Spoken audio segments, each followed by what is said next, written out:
everybody. Good afternoon. How are we? Great. Good. Good to see you all. I want to start today by addressing the U.S. Army soldiers who went missing while conducting a mission to repair and tow an immobilized tactical vehicle in Lithuania in the early hours of March 25th. Tragically, 3 soldiers were found deceased in Lithuania yesterday, and it pains me to confirm that today the 4th soldier was also found deceased. The President, the Secretary of Defense, and the entire White House are praying for the victims' friends and family during this unimaginable time. This is another stark reminder of the selfless sacrifice of our brave military men and women who risk their lives around the world every day to keep us safe. God bless them. On another note, at our southern border, there is more massive news. Southwest border crossings in March fell to the lowest level in American history, down 94% from March of last year under President Biden, when 137,000 illegal aliens poured across our wide-open southern border. Thanks to President Trump's leadership, Border Patrol agents are now back to doing the jobs they signed up for, securing the border, rather than serving as travel agents for illegal aliens. The Los Angeles Times captured the Trump effect on the border with a recent article. Their headline read, "California-Mexico border, once overwhelmed, is now nearly empty." With so few migrants coming into the U.S., they wrote, "Shelters that once served migrants have completely closed." Deportations of illegal aliens who threaten the safety of the American people are also continuing at a rapid pace. Over the weekend, the United States military transferred a group of 17 violent criminals from the Tren de Aragua and MS-13 terrorist organizations to El Salvador. And an illegal alien who was released by the Biden administration into our country was just arrested in Georgia and charged with the horrific killing of Camelia Williams, a mother of 5 and grandmother. The suspect has now been indicted on charges of malice murder, felony murder, aggravated assault, rape, aggravated sexual battery, and necrophilia, which, for those who don't know, necrophilia is a sexual obsession with a corpse. This suspect was ordered to be removed in July 2023, but the Biden administration allowed him to stay. This case represents the ruthless murderers, rapists, and pedophiles who Joe Biden and Democrats let into our country over the past 4 years through our southern border. They should have never been here in the first place. Keep this in mind the next time you see Democrats protesting future illegal alien removals from our country. President Trump is focused on fulfilling his greatest obligation, to keep the American people safe and to defend our country from violent invaders. Looking ahead to tomorrow, April 2nd, 2025, will go down as one of the most important days in modern American history. Our country has been one of the most open economies in the world, and we have the consumer base hands down, the best consumer base. But too many foreign countries have their markets closed to our exports. This is fundamentally unfair. The lack of reciprocity contributes to our large and persistent annual trade deficit that's gutted our industries and hollowed out key workforces. But those days of America, beginning tomorrow, being ripped off are over. American workers and businesses will be put first under President Trump, just as he promised on the campaign trail. The President's historic action tomorrow will improve American competitiveness in every area of industry, reduce our massive trade deficits, and ultimately protect our economic and national security. President Trump's economic vision is rooted in common sense. America will offer companies the lowest taxes, energy costs, regulations, if they make their products right here in the United States and hire American workers for the job. It's simple. If you make your product in America, you will pay no tariffs. We have already seen a number of the largest companies in the world respond to this economic approach. For example, Project Stargate, led by Japan-based SoftBank and US-based OpenAI, and Oracle, announced a $500 billion private investment in the United States-based artificial intelligence infrastructure. Apple announced a $500 billion investment in U.S. manufacturing and training. NVIDIA announced it will invest hundreds of billions of dollars over the next 4 years in U.S.-based manufacturing. And the Taiwan semiconductor manufacturing company TSMC announced a $100 billion investment in U.S.-based chips and manufacturing. These are just a few of the investment announcements that have already working. In our new media seat today is Mark Halperin, the co-founder and editor-in-chief of Two Way, a new live video platform that builds communities around interactive conversations with leaders and content creators from every subject area. Mark and his colleagues welcome all voices into discussions that are spirited but respectful. They have over 37.5 million video views, over 3.6 million watch time hours since the platform began just last year. This is new media in its truest sense, allowing the people to ask questions, make comments, and be an active part of engagement on the most important issues facing the country and our world. With that, Mark, please kick us off, and welcome to the briefing room. Thank you, Caroline. Appreciate it. I will ask you a question about tariffs and then one from one members of our community about education.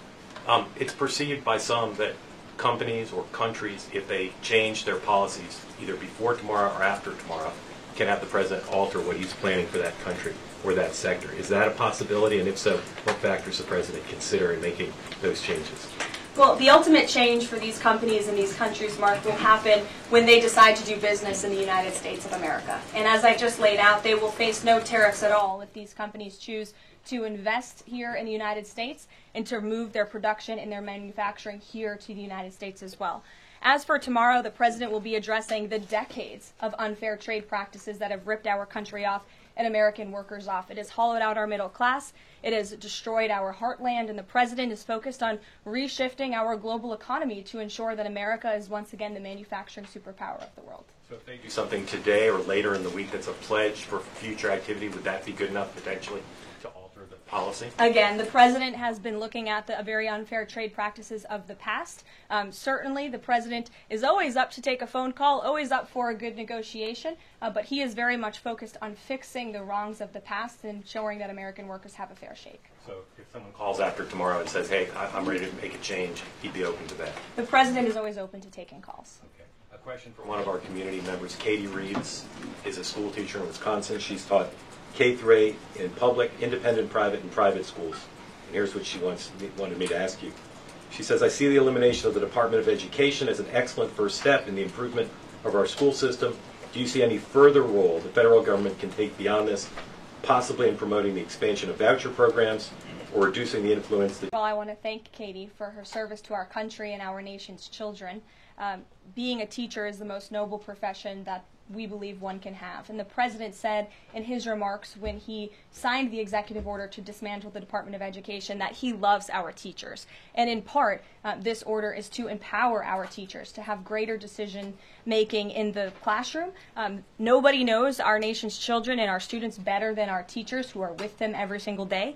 As for the federal government's role, to get to the heart of Katie's question, the president has made it clear to Linda McMahon that we need to find other places within our federal government for critical programs regarding education. Pell Grants, Title IX, lawsuits, etc., civil rights lawsuits, all of that are critical functions, special needs programs, nutrition programs, but there are other places throughout the federal bureaucracy where those things can happen and work. The Department of Education has been a very bloated bureaucracy. We spent trillions of dollars on this department, and for what? Our children are worse off as far as education goes today than they were when this department originated, and that's very concerning to the president. So, the two issues she cited, are those priorities for the president? School education choice, vouchers, and diminishing the role of teachers unions.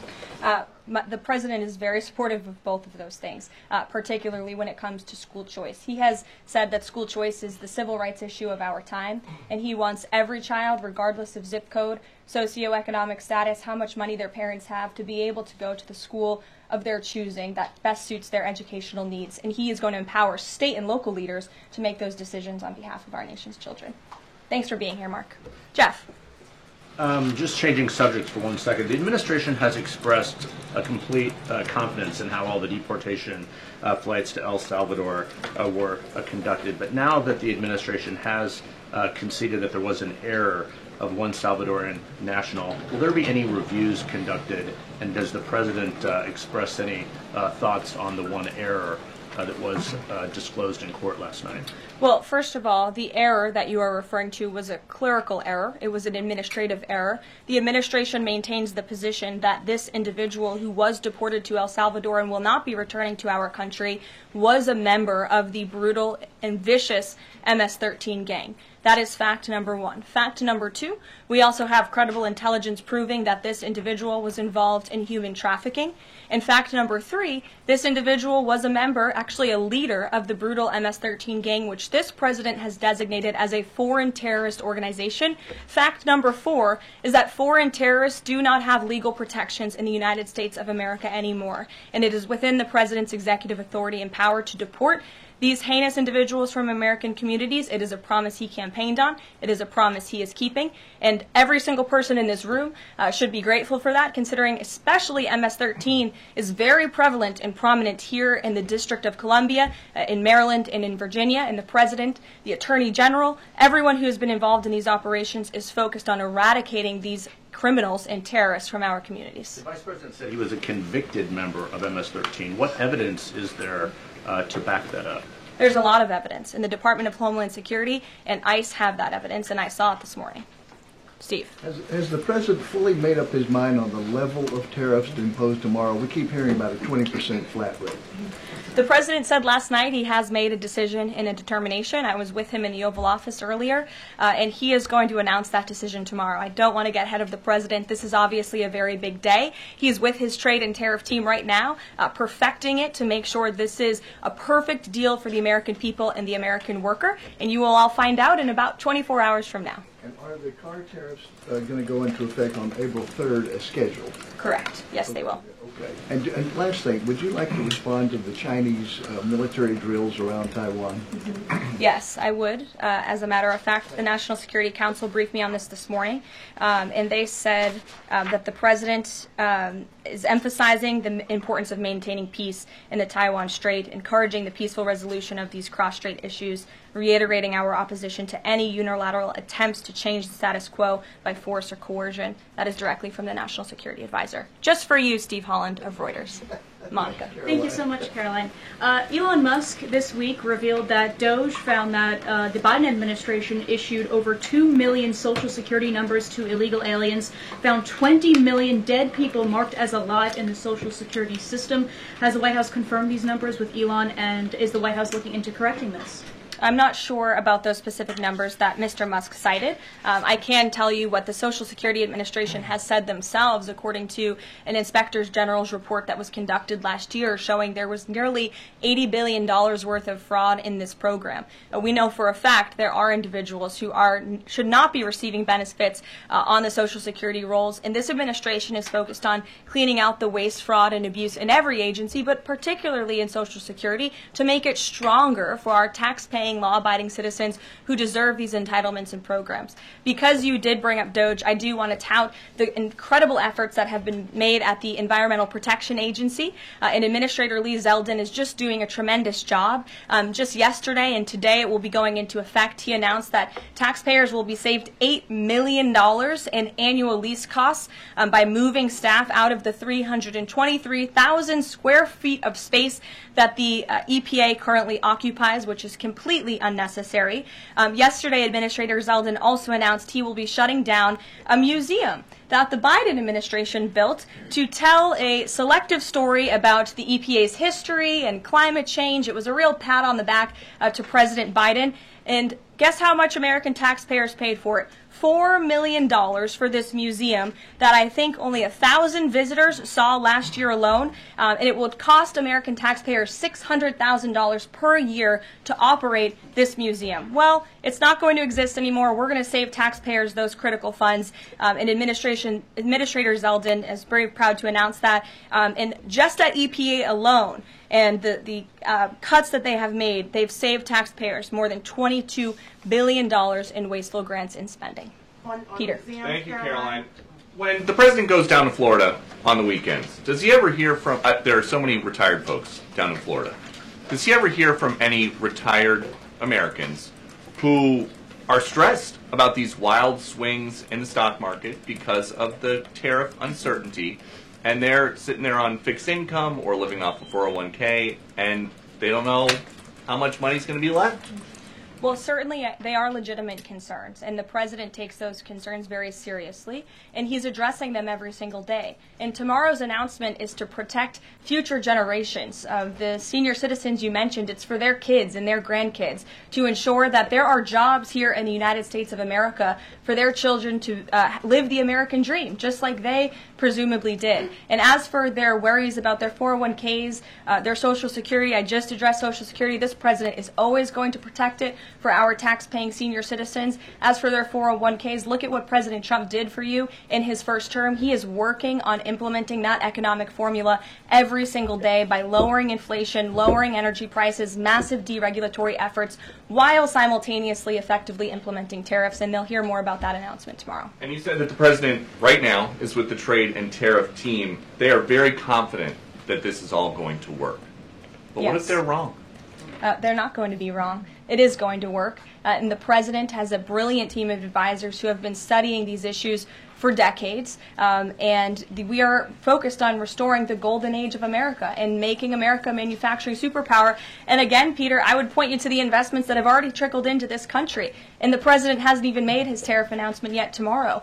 There have been billions of dollars in private investments from around the world pouring into American communities. What does that look like for those watching at home, for the people you mentioned worried about their own economic circumstances? It means more jobs in your communities, which means more money, more investments, more money in your pocket. That's what the president is committed to. And I would be remiss if I didn't mention the president's commitment to tax cuts, which we are counting on Congress to do, especially on Social Security. And one more. Sure. Are the special elections today a referendum on the president?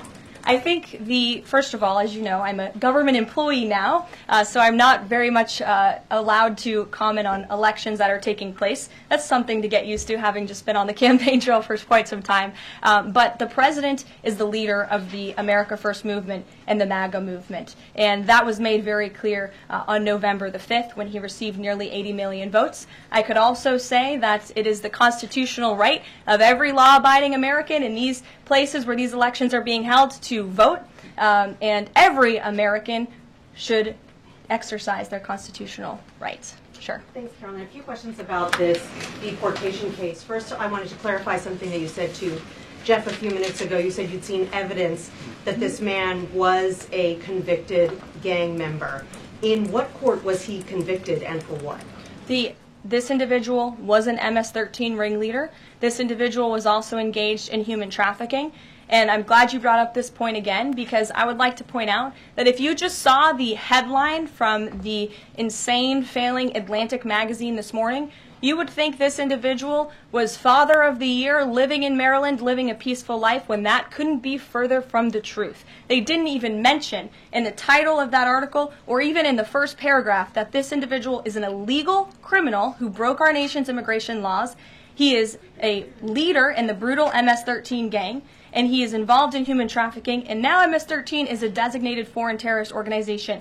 Foreign terrorists have no legal protections in the United States of America, and this administration is going to continue to deport foreign terrorists and illegal criminals from our nation's interior. But a judge ordered that he should remain in this country. So are you saying that it is okay to ignore a judge's ruling if you don't like it? Who does that judge work for? He's an immigration It was an judge. immigration judge who works for the Department of Justice at the direction of the Attorney General of the United States, whose name is Pam Bondi, who has committed to eradicating MS-13 from our nation's interior. And let me tell you why we've made this commitment. MS-13, may I remind each and every one of you, is a brutal and vicious gang. They raped and strangled a 20-year-old autistic woman to death in Maryland. They hacked 4 people to death with machetes in a park on Long Island. They have kidnapped, sexually tortured, and shot a teenage girl in Texas after she insulted them, allegedly. Killed and mutilated a 17-year-old girl in Virginia, stabbing him 16 times and cutting off his hands. They beheaded and cut out the heart of a man in Washington, D.C., They raped and murdered a 13-year-old girl in California. They sex trafficked a slew of young girls, including one who was just 12 years old.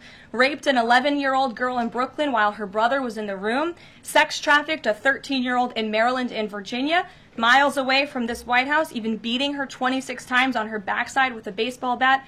Pressured homeless New Yorkers to undergo unnecessary surgeries such as spinal fusion in order to bolster their fraudulent lawsuits. These are vicious criminals. This is a vicious gang.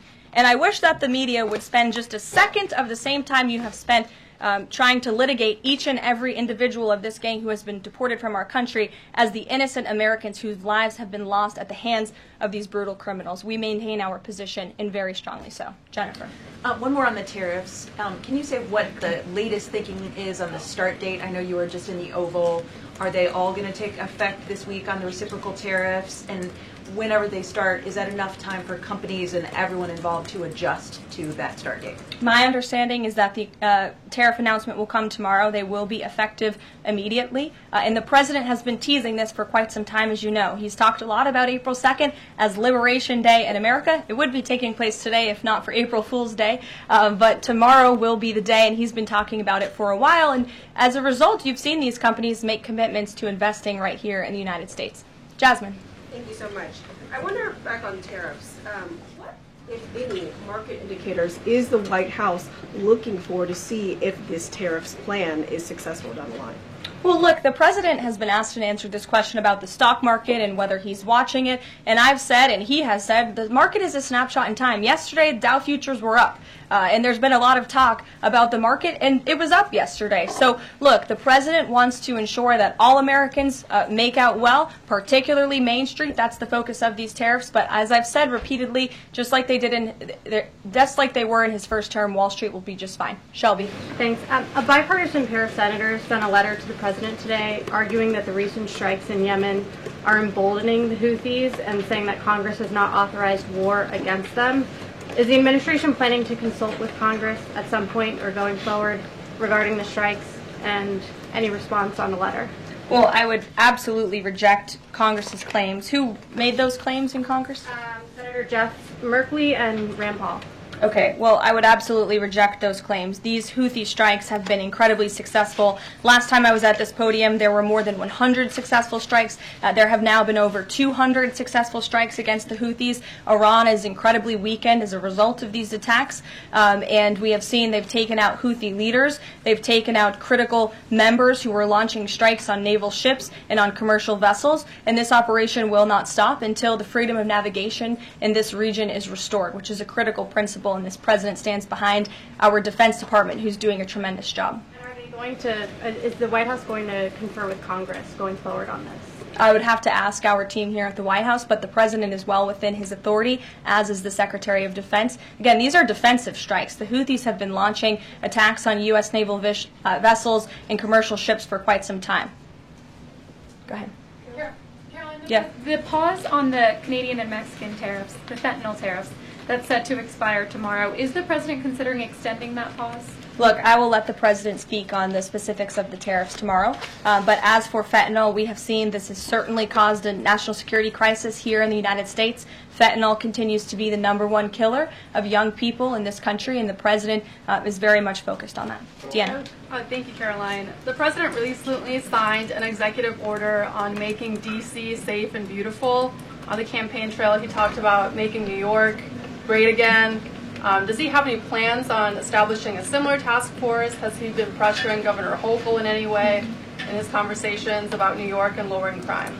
Well, he has been in correspondence with Governor Hochul quite a bit on the issue of crime, also on the issue of congestion pricing, and so many other issues that are facing New Yorkers. And he wants New York to clean up their streets just as he does here in Washington, D.C. He also speaks to Mayor Adams as well. So he's engaged with state and local leaders across the entire country to ensure they're doing their part to help American citizens in each and every state, regardless of if it's a red state or a blue state. A question on Russia. Yesterday, the Russian government said that their new goal is 160,000 conscripts for the war.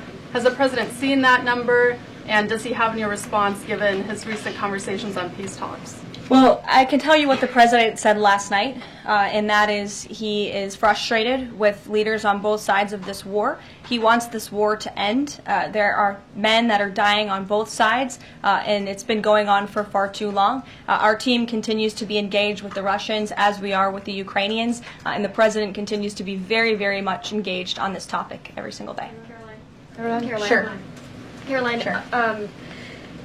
The president said over the weekend that he couldn't care less if prices went up on foreign cars because people buy more American cars. There's been consensus from a lot of economists that these tariffs could raise prices on other goods as well. Is the president comfortable with Americans on Main Street paying more because of these tariffs? The president is doing everything he can, and this entire administration is doing everything we can to bring down the cost of living in this country. An inflation mess that was fueled by the previous administration's reckless spending, overburdensome regulations that this administration is focused on slashing every single day. I just read you a statistic just from the Environmental Protective Agency alone. We're saving taxpayers money that's ultimately going to drive down inflation, and we're unleashing the might of our energy industry, which will bring down prices as well.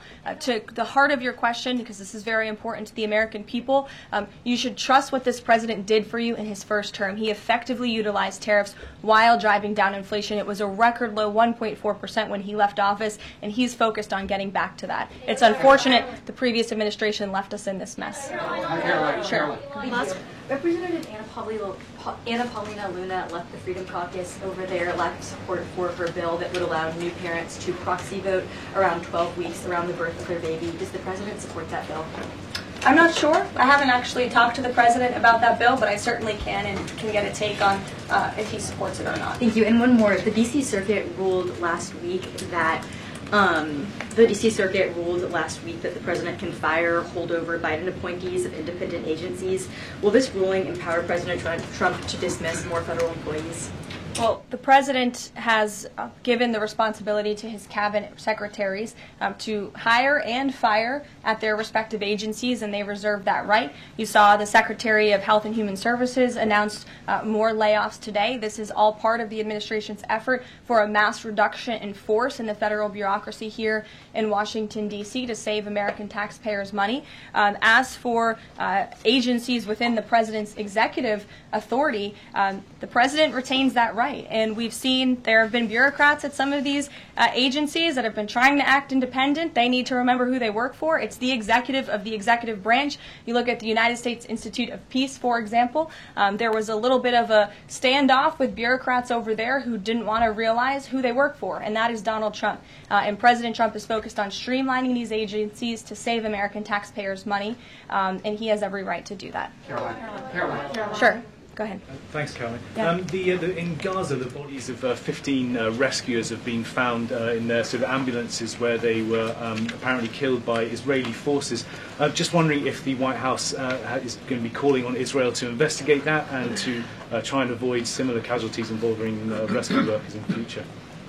Well, as for the specific situation you just mentioned, I'll talk to the president about it and our national security team. What I can tell you is what I've spoken with the president on. He very much remains committed to backing Israel, and it was only because of this president and his team's leadership that we had a temporary ceasefire in Gaza, that we were able to bring many hostages home. And the president made it very clear to Hamas, you get the hostages out, all of them, or there will be hell to pay. And Hamas is certainly witnessing what it feels like for all hell to be paid, and the president supports Israel's right to defend itself. Any progress at all on a ceasefire at the moment, as far as the president's concerned? The president and his team continue to be engaged on this every single day. Sure. Go ahead, So I'm just wondering, related to that, if you have an approximate date for the president's first foreign trip. I think there was a little confusion yesterday about what month he was talking about. And then will he need a ceasefire to be in place or closer, either in Gaza or in Ukraine, before that trip takes place? Mm-hmm. The president will be heading to Saudi Arabia in May. As for specific dates and details, we will be reading those out to you as soon as we possibly can. I know our teams are working on the details of that trip. And then again, as for a ceasefire, the president's made it clear that's what he wants to see in Russia and Ukraine, and his team continues to be engaged on it every day. Kelly. Signal, you said case closed yesterday. As that case was closed, do you have anything that you can share about what was learned, how this can be avoided in the future, any sort of findings from that investigation? The case is closed, and the president continues to have confidence in his national security advisor. Yes, Kelly. Kelly. Thanks, Karoline. So sorry, Ed. Ed, I'll come to you after. The president I'm glad you're so eager to ask a question. It's Liberation Day. Yes, it is. Caroline, the president has said foreign countries and companies will eat the cost of tariffs. In his speech on Inauguration Day, he said, quote, instead of taxing our citizens to enrich other countries, we will tariff and tax foreign countries to enrich our citizens. Right. So then why did he have to tell the domestic automakers not to raise prices? Well, that was a private conversation that was had. I'm not sure if that comment was made or was not made. But as for what the president said in his Inauguration Day speech, he's absolutely correct. A tariff will be a tax on these foreign nations, these foreign companies, and if they want to be absolved of that tariff, then they can come here to the United States of America to do business, bring their jobs here. Edward, go ahead. Thank you. So Canadians have been negotiating with the Commerce Secretary over the trade, the tariffs. How many companies are mutually talking with the U.S. or countries are mutually talking with the U.S. to lower tariffs? I don't have a specific number, but I can tell you there have been quite a few countries that have called the president and have called his team in discussion about these tariffs. But again, there's one country the president cares most about, and it's the United States of America, and doing what's best for the people who elected him to this office to restore their jobs, their wealth, and their prosperity. I'm looking at the clock. I have a hard out today. I have a hard out today because I'm actually heading over to the State Department with the First Lady of the United States.